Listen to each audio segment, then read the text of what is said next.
ಜೊತೆಗೆ ಇವತ್ತು ಒಂದಲ್ಲ ಎರಡಲ್ಲ ಸತತ 6 ಜನರ ಜಾಮೀನು ಅರ್ಜಿ ವಿಚಾರಣೆಯ ಇನ್ನೊಂದು ಅಪ್ಡೇಟ್ ಲಭ್ಯವಾಗ್ತಾ ಇದೆ.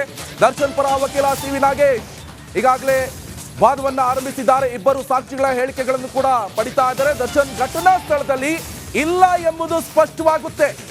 ನೋಡಿ, ಇದು ದರ್ಶನ್ ಪರ ವಕೀಲ ಸಿ.ವಿ. ನಾಗೇಶ್ ಅವರ ವಾದ. ದರ್ಶನ್ ಘಟನಾ ಸ್ಥಳದಲ್ಲಿ ಇಲ್ಲ. ಇಬ್ಬರು ಸಾಕ್ಷಿಗಳ ಹೇಳಿಕೆಗಳನ್ನು ನೋಡ್ತಾ ಇದ್ರೆ ದರ್ಶನ್ ಘಟನಾ ಸ್ಥಳದಲ್ಲಿ ಇಲ್ಲ ಎಂಬುದು ಬಹಳ ಸ್ಪಷ್ಟವಾಗಿ ಗೊತ್ತಾಗ್ತಾ ಇದೆ. ಹಾಗಾದ್ರೆ ಯಾಕೆ ದರ್ಶನ್ ಹೆಸರನ್ನ ಉಲ್ಲೇಖ ಮಾಡಿದ್ರು ಪೊಲೀಸ್ನವರು? ಏನಾಯ್ತು ಹಾಗಾದ್ರೆ? ಏನ್ ಲೋಪ ಹಾಗಾದ್ರೆ? ಇದೆಲ್ಲವನ್ನು ಕೂಡ ಕೋರ್ಟ್ ಗಮನಕ್ಕೆ ತರ್ತಾ ಇದ್ರೆ ನೋಡಿ, ಈಗ ಪಟ್ಟಣಗೆರೆ ಶೆಡ್ ಇಲ್ಲೇ ಹೊಡೆದಾಕಿದ್ದು ರೇಣುಕಾ ಸ್ವಾಮಿಯನ್ನ ಎನ್ನುವಂಥದ್ದು ಇಲ್ಲಿ ಚಾರ್ಜ್ ಶೀಟ್ ನಲ್ಲಿ ಇರುವಂಥದ್ದು. ಆದ್ರೆ ಈ ಹೊಡೆಯುವಂತ ಸಂದರ್ಭದಲ್ಲಿ ಅಥವಾ ದರ್ಶನ್ನ ಆ ಘಟನಾ ಸ್ಥಳದಲ್ಲಿ ದರ್ಶನ್ ಇಲ್ವೇ ಇಲ್ಲ. ಇಬ್ರು ಸಾಕ್ಷಿಗಳ ಹೇಳಿಕೆಯನ್ನ ನೋಡ್ತಾ ಇದ್ರೆ ದರ್ಶನ್ ಆ ಘಟನಾ ಸ್ಥಳದಲ್ಲಿ ಇಲ್ಲ. ಯಾಕೆ ದರ್ಶನ್ ಹೆಸರನ್ನು ಸೇರಿಸಿದ್ರು? ಇದು ಸಿ.ವಿ. ನಾಗೇಶ್ ಅವರ ವಾದ. ಎಸ್, ಇನ್ನೊಂದು ಅಪ್ಡೇಟ್ ಲಭ್ಯವಾಗ್ತಾ ಇದೆ. 164 ಹೇಳಿಕೆಯನ್ನ ಪ್ರಾಮುಖ್ಯತೆ ಇದ್ದಾಗ ದಾಖಲಿಸಲಾಗುತ್ತೆ. ನೋಡಿ, 164 ಹೇಳಿಕೆ, 161 ಹೇಳಿಕೆ ಪೊಲೀಸರ ಮುಂದೆ ಈ ಹೇಳಿಕೆಯನ್ನ ಪಡೆದುಕೊಳ್ಳಲಾಗುತ್ತೆ. ಅದಾದ ತಕ್ಷಣ ಅದ್ರ ಮೇಲೆ ಒಂದು ಸ್ಟ್ಯಾಂಡ್ ಇರೋಲ್ಲ. ಪೊಲೀಸರವರು ಗದರಿಸಿದ್ದಾದ್ರೆ ಹೆದರ್ಸಿದ್ರು, ಇಲ್ಲ ಹೊಡೆಯೋಕ್ ಬಂದ್ರು, ನಾನು ಹೇಳ್ಬಿಟ್ಟೆ, ಅದಾಗುತ್ತೆ 161 ಹೇಳಿಕೆ. ಆದ್ರೆ ಇಲ್ಲಿರುವಂತದ್ದು 164 ಹೇಳಿಕೆ. ಈ ಹೇಳಿಕೆಯನ್ನ ಪ್ರಾಮುಖ್ಯತೆ ಇದ್ದಾಗ ದಾಖಲು ಮಾಡಲಾಗುತ್ತೆ. ಅಂದ್ರೆ ಜಡ್ಜಿ ಎದುರುಗಡೆ 164 ಹೇಳಿಕೆಯನ್ನ ಕೊಡೋದು. ಸೊ ಇದನ್ನ ಯಾವುದೇ ಕಾರಣಕ್ಕೂ ಆಚೆ ಮಾಡೋಕ್ಕಾಗಲ್ಲ. ಯಾಕಂದ್ರೆ ಜಡ್ಜ್ ಕೇಳ್ತಾರೆ, ಹೆದರ್ಸಿದ್ರ, ಭಯಪಡಿಸಿದ್ರ, ಹೊಡೆಯೋಕ್ ಬಂದ್ರ, ಹೇಳಿಬಿಟ್ಟಿದ್ದಾರೆ. 164 ಹೇಳಿಕೆಯಲ್ಲಿ ಪ್ರತಿಯೊಬ್ರು ಕೂಡ ಟೋಟಲ್ 17 ಜನರು ಕೂಡ 164 ಹೇಳಿಕೆಯನ್ನ ಕೊಟ್ಟಿದ್ದಾರೆ. ಅದರಲ್ಲೆಲ್ಲೂ ಕೂಡ ಯಾವಾಗ ಬಂದ್ರು, ದರ್ಶನ್ ಯಾವಾಗ ಹೋದ್ರು, ಇದ್ಯಾವುದು ಕೂಡ ಉಲ್ಲೇಖ ಆಗಿಲ್ಲ. ಹಾಗಾದ್ರೆ ಏನಾಗ್ತಾ ಇದೆ ಪ್ರಕರಣದಲ್ಲಿ? ದಾರಿ ತಪ್ಪಿಸುವಂತ ಕೆಲಸ ಮಾಡ್ತಾ ಇದ್ರ ಪೊಲೀಸವರು, ಐಒ ಆಫೀಸರ್ಸ್, ಇನ್ವೆಸ್ಟಿಗೇಷನ್ ಆಫೀಸರ್ಸ್ ದಾರಿ ತಪ್ಪಿಸ್ತಾ ಇದ್ದಾರ? ಹಾಗಾದ್ರೆ ತಮ್ಮ ಕಕ್ಷಿದಾರ ದರ್ಶನ್ ಅವರನ್ನ ಇದರಲ್ಲಿ ಬೇಕಂತೆ ಸೇರಿಸ್ಬಿಟ್ರ? ಹಾಗಾದ್ರೆ ಎಲ್ಲ ಪ್ರಶ್ನೆಗಳು ಕೂಡ ಈಗ ಕೋರ್ಟ್ ನಲ್ಲಿ ಕೇಳ್ತಾ ಇದ್ರೆ ಹಾಗಾದ್ರೆ ಪೊಲೀಸ್ ಅವರ ಲೋಪದೋಷಗಳಿಗೇನು? ಯಾವಾಗ ಕೊಲೆ ಆಯ್ತು? ದರ್ಶನ್ ಅವರು ಕೊಲೆ ಮಾಡಿದ್ರು ರೇಣುಕಾ ಸ್ವಾಮಿಯನ್ನ? ಇವೆಲ್ಲವನ್ನು ಕೂಡ ಪ್ರಶ್ನೆ ಮಾಡ್ತಾ ಇದ್ದಾರೆ ದರ್ಶನ್ ಪರ ವಕೀಲರವರು. ಸೊ ಇಲ್ಲಿ ಡೆಡ್ ಬಾಡಿ ಸಿಕ್ತು. ಆ ಡೆಡ್ ಬಾಡಿ ಸಿಕ್ಕಿದ ತಕ್ಷಣ FIR ಅನ್ನ ದಾಖಲು ಮಾಡ್ಕೊಳ್ಬೇಕಾಗತ್ತೆ. ಇದ್ಯಾವ ರೀತಿ ಸಹಜ ಒಂದು ಬಾಡಿ ಸಿಕ್ಕಿದೆ ಅಂತ ದಾಖಲು ಮಾಡ್ಕೊಳ್ಬೇಕಾಗತ್ತೆ. ಆದ್ರೆ ಇವ್ರು ಯಾವ ರೀತಿ ದಾಖಲು ಮಾಡ್ಕೊಂಡಿದ್ದಾರೆ? ಇದನ್ನು ಹೊಡೆದು ಕೊಂದೇ ಬಿಟ್ರು ಅಂತ ದಾಖಲು ಮಾಡ್ಕೊಂಡಿದ್ದಾರೆ ಇಲ್ಲಿ FIR ನಲ್ಲಿ. ಇದು ಯಾವ ರೀತಿ ಸರಿ? ಹಾಗಾದ್ರೆ ಒಂದ್ ಕಡೆಯಲ್ಲಿ ಬಾಡಿ ಸಿಕ್ತು, ಓಕೆ, ಆದ್ರೆ ಪೋಸ್ಟ್ ಮಾರ್ಟಮ್ ಯಾಕೆ ಡಿಲೇ ಮಾಡಿದ್ರು? ಪೋಸ್ಟ್ ಮಾರ್ಟಮ್ ರಿಪೋರ್ಟ್ ಯಾಕೆ ಡಿಲೇ ಆಯಿತು? ಒಂದ್ ಕಡೆ FSL ರಿಪೋರ್ಟ್ ಯಾಕೆ ಡಿಲೇ ಆಯಿತು? ಇವೆಲ್ಲವನ್ನು ಕೂಡ ಪ್ರಶ್ನೆ ಮೇಲೆ ಪ್ರಶ್ನೆ ಮಾಡ್ತಾ ಇದ್ರೆ ಪೊಲೀಸ್ ಅವರ ಲೋಪದೋಷಗಳಿಗೇನು, ಲೂಪ್ ಹೋಲ್ಗಳು ಎಲ್ಲಿದೆ, ಎಲ್ಲವನ್ನು ಕೂಡ ಈಗ ಕೋರ್ಟ್ನ ಮನಮುಟ್ಟುವಂತ ಕೆಲಸವನ್ನ ಮಾಡ್ತಾ ಇದ್ದಾರೆ ಸಿ.ವಿ. ನಾಗೇಶ್ ಅವರು. ನೋಡಿ, ಇವತ್ತು ಒಂದಲ್ಲ ಎರಡಲ್ಲ ಟೋಟಲ್ 6 ಜನರ ಬೇಲ್ ಭವಿಷ್ಯ ನಿರ್ಧಾರ ಆಗುತ್ತೆ. ಜೊತೆಗೆ ಪವಿತ್ರ ಗೌಡ ಅವರದ್ದು ಕೂಡ ಬೇಲ್ ಭವಿಷ್ಯ ನಿರ್ಧಾರ ಆಗಲಿದೆ. ಯಾರು ಯಾವಾಗ ಬಂದ್ರು ಅಂತ ಎಲ್ಲೂ ಕೂಡ ಉಲ್ಲೇಖ ಆಗಿಲ್ಲ. ನೋಡಿ, ಇದು ಬಹಳ ಪ್ರಮುಖವಾಗಿ ಇವರು ಉಲ್ಲೇಖ ಮಾಡ್ತಾ ಇರುವಂತ ಅಂಶ. 164 ಹೇಳಿಕೆ ಕೊಟ್ಟಿದ್ರಲ್ಲ, ಇದರಲ್ಲಿ ಯಾರು ಯಾವಾಗ ಬಂದ್ರು ಅಂತ ಎಲ್ಲೂ ಕೂಡ ಈ ಅಂಶವನ್ನ ಉಲ್ಲೇಖ ಮಾಡುವಂತ. ಜೊತೆಗೆ ಇವತ್ತು ಒಂದಲ್ಲ ಎರಡಲ್ಲ ಸತತ 6 ಜನರ ಜಾಮೀನು ಅರ್ಜಿ ವಿಚಾರಣೆಯ ಇನ್ನೊಂದು ಅಪ್ಡೇಟ್ ಲಭ್ಯವಾಗ್ತಾ ಇದೆ. ದರ್ಶನ್ ಪರ ವಕೀಲ ಸಿ.ವಿ. ನಾಗೇಶ್ ಈಗಾಗಲೇ ವಾದವನ್ನು ಆರಂಭಿಸಿದ್ದಾರೆ. ಇಬ್ಬರು ಸಾಕ್ಷಿಗಳ ಹೇಳಿಕೆಗಳನ್ನು ಕೂಡ ಪಡಿತಾ ಇದ್ದಾರೆ. ದರ್ಶನ್ ಘಟನಾ ಸ್ಥಳದಲ್ಲಿ ಇಲ್ಲ ಎಂಬುದು ಸ್ಪಷ್ಟವಾಗುತ್ತೆ. ನೋಡಿ, ಇದು ದರ್ಶನ್ ಪರ ವಕೀಲ ಸಿ.ವಿ. ನಾಗೇಶ್ ಅವರ ವಾದ. ದರ್ಶನ್ ಘಟನಾ ಸ್ಥಳದಲ್ಲಿ ಇಲ್ಲ. ಇಬ್ಬರು ಸಾಕ್ಷಿಗಳ ಹೇಳಿಕೆಗಳನ್ನು ನೋಡ್ತಾ ಇದ್ರೆ ದರ್ಶನ್ ಘಟನಾ ಸ್ಥಳದಲ್ಲಿ ಇಲ್ಲ ಎಂಬುದು ಬಹಳ ಸ್ಪಷ್ಟವಾಗಿ ಗೊತ್ತಾಗ್ತಾ ಇದೆ. ಹಾಗಾದ್ರೆ ಯಾಕೆ ದರ್ಶನ್ ಹೆಸರನ್ನ ಉಲ್ಲೇಖ ಮಾಡಿದ್ರು ಪೊಲೀಸ್ನವರು? ಏನಾಯ್ತು ಹಾಗಾದ್ರೆ? ಏನ್ ಲೋಪ ಹಾಗಾದ್ರೆ? ಇದೆಲ್ಲವನ್ನು ಕೂಡ ಕೋರ್ಟ್ ಗಮನಕ್ಕೆ ತರ್ತಾ ಇದ್ರೆ ನೋಡಿ, ಈಗ ಪಟ್ಟಣಗೆರೆ ಶೆಡ್ ಇಲ್ಲೇ ಹೊಡೆದಾಕಿದ್ದು ರೇಣುಕಾ ಸ್ವಾಮಿಯನ್ನ ಎನ್ನುವಂಥದ್ದು ಇಲ್ಲಿ ಚಾರ್ಜ್ ಶೀಟ್ ನಲ್ಲಿ ಇರುವಂಥದ್ದು. ಆದ್ರೆ ಈ ಹೊಡೆಯುವಂತ ಸಂದರ್ಭದಲ್ಲಿ ಅಥವಾ ದರ್ಶನ್ನ ಆ ಘಟನಾ ಸ್ಥಳದಲ್ಲಿ ದರ್ಶನ್ ಇಲ್ವೇ ಇಲ್ಲ.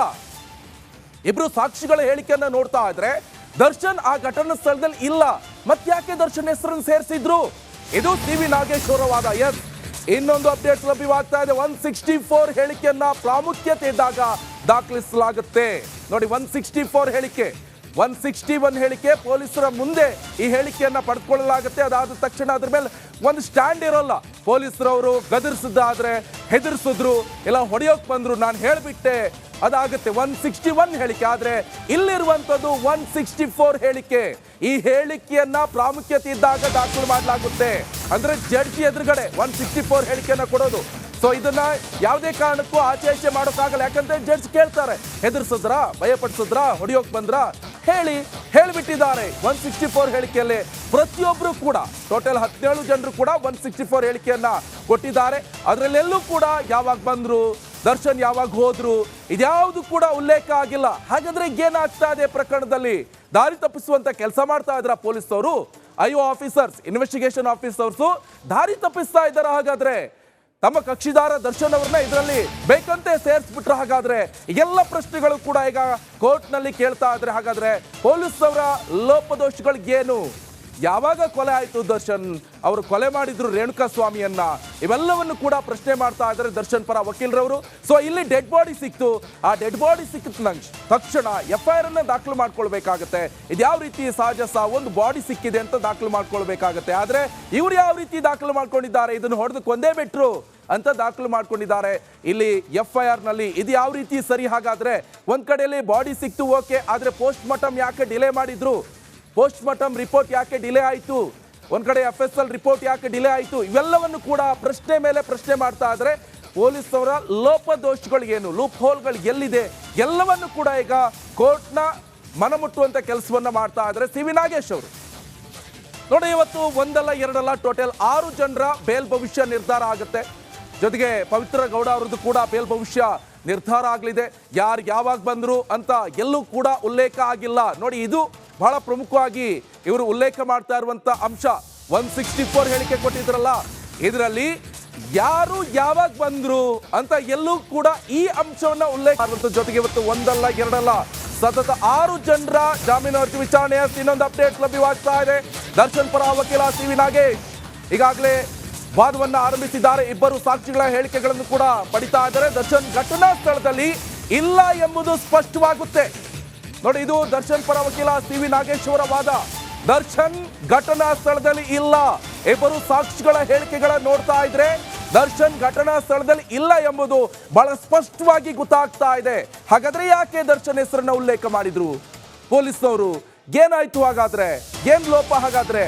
ಇದೆಲ್ಲವನ್ನು ಕೂಡ ಕೋರ್ಟ್ ಗಮನಕ್ಕೆ ತರ್ತಾ ಇದ್ರೆ ನೋಡಿ, ಈಗ ಪಟ್ಟಣಗೆರೆ ಶೆಡ್ ಇಲ್ಲೇ ಹೊಡೆದಾಕಿದ್ದು ರೇಣುಕಾ ಸ್ವಾಮಿಯನ್ನ ಎನ್ನುವಂಥದ್ದು ಇಲ್ಲಿ ಚಾರ್ಜ್ ಶೀಟ್ ನಲ್ಲಿ ಇರುವಂಥದ್ದು. ಆದ್ರೆ ಈ ಹೊಡೆಯುವಂತ ಸಂದರ್ಭದಲ್ಲಿ ಅಥವಾ ದರ್ಶನ್ನ ಆ ಘಟನಾ ಸ್ಥಳದಲ್ಲಿ ದರ್ಶನ್ ಇಲ್ವೇ ಇಲ್ಲ. ಇಬ್ರು ಸಾಕ್ಷಿಗಳ ಹೇಳಿಕೆಯನ್ನ ನೋಡ್ತಾ ಇದ್ರೆ ದರ್ಶನ್ ಆ ಘಟನಾ ಸ್ಥಳದಲ್ಲಿ ಇಲ್ಲ. ಮತ್ತ್ಯಾಕೆ ದರ್ಶನ್ ಹೆಸರನ್ನು ಸೇರಿಸಿದ್ರು? ಇದು ಸಿ ವಿ ನಾಗೇಶ್ ಅವರ ವಾದ. ಎಸ್, ಇನ್ನೊಂದು ಅಪ್ಡೇಟ್ ಲಭ್ಯವಾಗ್ತಾ ಇದೆ. 164 ಹೇಳಿಕೆಯನ್ನ ಪ್ರಾಮುಖ್ಯತೆ ಇದ್ದಾಗ ದಾಖಲಿಸಲಾಗುತ್ತೆ. ನೋಡಿ, 164 ಹೇಳಿಕೆ, 161 ಹೇಳಿಕೆ ಪೊಲೀಸರ ಮುಂದೆ ಈ ಹೇಳಿಕೆಯನ್ನ ಪಡೆದುಕೊಳ್ಳಲಾಗುತ್ತೆ. ಅದಾದ ತಕ್ಷಣ ಅದ್ರ ಮೇಲೆ ಒಂದು ಸ್ಟ್ಯಾಂಡ್ ಇರೋಲ್ಲ. ಪೊಲೀಸರವರು ಗದರಿಸಿದ್ದಾದ್ರೆ ಹೆದರ್ಸಿದ್ರು, ಇಲ್ಲ ಹೊಡೆಯೋಕ್ ಬಂದ್ರು, ನಾನು ಹೇಳ್ಬಿಟ್ಟೆ, ಅದಾಗುತ್ತೆ 161 ಹೇಳಿಕೆ. ಆದ್ರೆ ಇಲ್ಲಿರುವಂತದ್ದು 164 ಹೇಳಿಕೆ. ಈ ಹೇಳಿಕೆಯನ್ನ ಪ್ರಾಮುಖ್ಯತೆ ಇದ್ದಾಗ ದಾಖಲು ಮಾಡಲಾಗುತ್ತೆ. ಅಂದ್ರೆ ಜಡ್ಜಿ ಎದುರುಗಡೆ 164 ಹೇಳಿಕೆಯನ್ನ ಕೊಡೋದು.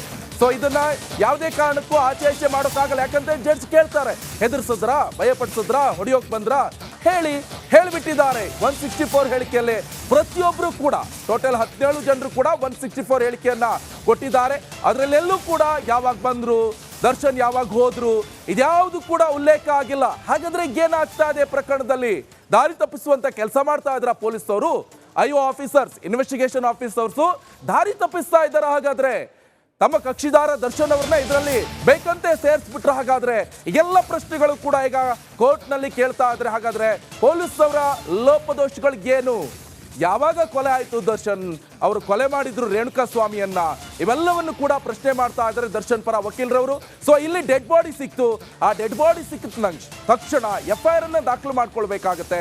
ಇದ್ಯಾವ ರೀತಿ ಸಹಜ ಸಾವು, ಒಂದು ಬಾಡಿ ಸಿಕ್ಕಿದೆ ಅಂತ ದಾಖಲು ಮಾಡ್ಕೊಳ್ಬೇಕಾಗತ್ತೆ. ಆದ್ರೆ ಇವ್ರು ಯಾವ ರೀತಿ ದಾಖಲು ಮಾಡ್ಕೊಂಡಿದ್ದಾರೆ, ಇದನ್ನು ಹೊಡೆದು ಕೊಂದೇ ಬಿಟ್ರು ಅಂತ ದಾಖಲು ಮಾಡ್ಕೊಂಡಿದ್ದಾರೆ ಇಲ್ಲಿ FIR ನಲ್ಲಿ. ಇದು ಯಾವ ರೀತಿ ಸರಿ? ಹಾಗಾದ್ರೆ ಒಂದ್ ಕಡೆಯಲ್ಲಿ ಬಾಡಿ ಸಿಕ್ತು, ಓಕೆ, ಆದ್ರೆ ಪೋಸ್ಟ್ ಮಾರ್ಟಮ್ ಯಾಕೆ ಡಿಲೇ ಮಾಡಿದ್ರು?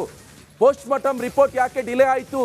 ಒಂದ್ ಕಡೆ FSL ರಿಪೋರ್ಟ್ ಯಾಕೆ ಡಿಲೇ ಆಯಿತು? ಇವೆಲ್ಲವನ್ನು ಕೂಡ ಪ್ರಶ್ನೆ ಮೇಲೆ ಪ್ರಶ್ನೆ ಮಾಡ್ತಾ ಇದ್ರೆ ಪೊಲೀಸ್ ಅವರ ಲೋಪದೋಷಗಳಿಗೇನು, ಲೂಪ್ ಹೋಲ್ಗಳು ಎಲ್ಲಿದೆ, ಎಲ್ಲವನ್ನು ಕೂಡ ಈಗ ಕೋರ್ಟ್ನ ಮನಮುಟ್ಟುವಂತ ಕೆಲಸವನ್ನ ಮಾಡ್ತಾ ಇದ್ದಾರೆ ಸಿ ವಿ ನಾಗೇಶ್ ಅವರು.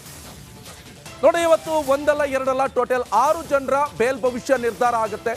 ಜೊತೆಗೆ ಪವಿತ್ರ ಗೌಡ ಅವರದ್ದು ಕೂಡ ಬೇಲ್ ಭವಿಷ್ಯ ನಿರ್ಧಾರ ಆಗಲಿದೆ. ಯಾರು ಯಾವಾಗ ಬಂದ್ರು ಅಂತ ಎಲ್ಲೂ ಕೂಡ ಉಲ್ಲೇಖ ಆಗಿಲ್ಲ. ನೋಡಿ, ಇದು ಬಹಳ ಪ್ರಮುಖವಾಗಿ ಇವರು ಉಲ್ಲೇಖ ಮಾಡ್ತಾ ಇರುವಂತ ಅಂಶ. 164 ಹೇಳಿಕೆ ಕೊಟ್ಟಿದ್ರಲ್ಲ, ಇದರಲ್ಲಿ ಯಾರು ಯಾವಾಗ ಬಂದ್ರು ಅಂತ ಎಲ್ಲೂ ಕೂಡ ಈ ಅಂಶವನ್ನ ಉಲ್ಲೇಖ